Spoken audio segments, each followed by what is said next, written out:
and well-trained, but wet behind the ears.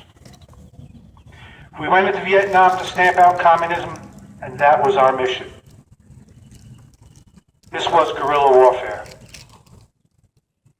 The demilitarized zone, known as the DMZ, was a dividing line between North and South Vietnam. North Vietnam had well-trained soldiers that were well-armed, backed by the communist nations of China and Russia. In this war, there were no front lines.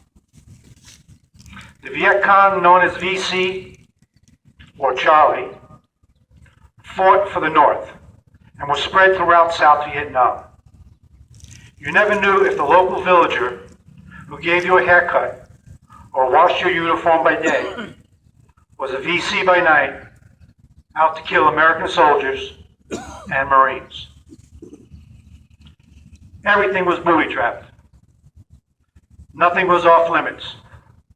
Huts, rice paddies, children, women, all of them could be booby-trapped at any time. You never knew if your next step would be your last. The anxiety level from this was extremely high, every day, and especially at night. We fought long, hard, bloody battles. By December 1968, U.S. troop involvement reached 540,000 soldiers. The news media captured live footage that was sent back to the networks for all of America to see. By 1970, the American people had enough. Protests on college campuses were running rampant. Burning of draft cards, burning of military orders, and even burning of the American flag.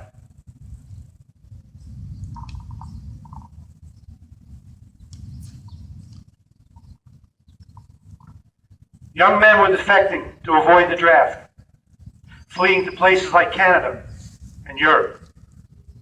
The American people had enough. They felt it was a war we could not win.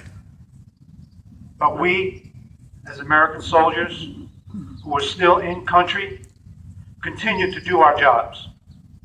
It was about this time that President Nixon began to order troop withdrawals. By March 29, 1973, the last of these U.S. troops came home. In March of 1975, North Vietnam launched a massive attack on South Vietnam. In April, South Vietnam surrendered, unifying Vietnam as a communist country.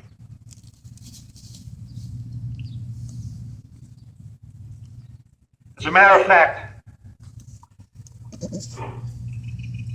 when we came home, there was no media, no heroes welcome, no brass band. We were dubbed baby killers. There was no hire a vet campaign. We were out of work, no jobs to be had, and at this point, all we wanted to do was fit in.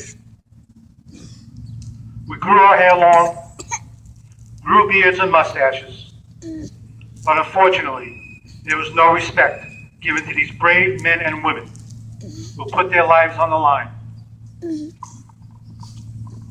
for the country they love. Today, Vietnam veterans know what we did, what we went through, and the sacrifices we all made. When we meet another Vietnam veteran, we greet each other by saying, "Welcome home," because no one else ever did. Memorial Day is about those who have fallen.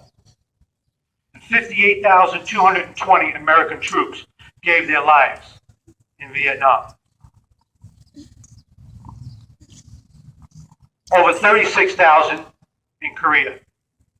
Over 520,000 in World War I and World War II. And 750,000 in the Civil War. Who would have changed the world? Who would have cured cancer or revolutionized society? Who left their children and their wives behind? Who would have been the catalyst for peace? All gave some gave all. If you give me a moment, I'll show you why we did it.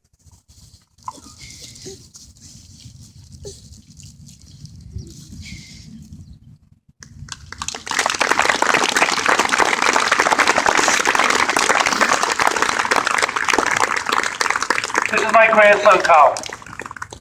He's going to be 4 years old next month. We did it for our children, our children's children, and our grandchildren. I leave you with this. Welcome home, and God bless the United States of America.